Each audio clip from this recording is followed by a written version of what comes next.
તમને બધાને જય ભીમ। તો હું અહીંયા 15 માર્ચમાં આવી છું। હમણાં હજુ મારો બ્યુટિશિયનનો કોર્સ ચાલુ છે અને મને આ બ્યુટિશિયનનો કોર્સ કરવા બાબતે મારા મમ્મી પપ્પાએ કીધું હતું, કારણ કે અત્યારે છોકરીઓ પર ના થવાના મતલબ બળાત્કાર ને જે ના થવાનું એ વસ્તુ થાય છે, તો છોકરીઓને કઈ રીતે આગળ વધવું, કઈ રીતે પગભર થવું।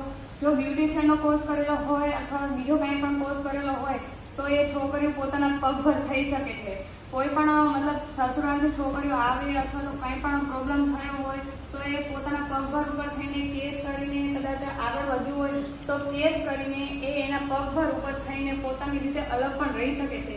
તેથી મારા મમ્મી પપ્પાએ મને કહ્યું કે તું અહીંયા શીખવા જા અને શીખીને તું આવજે।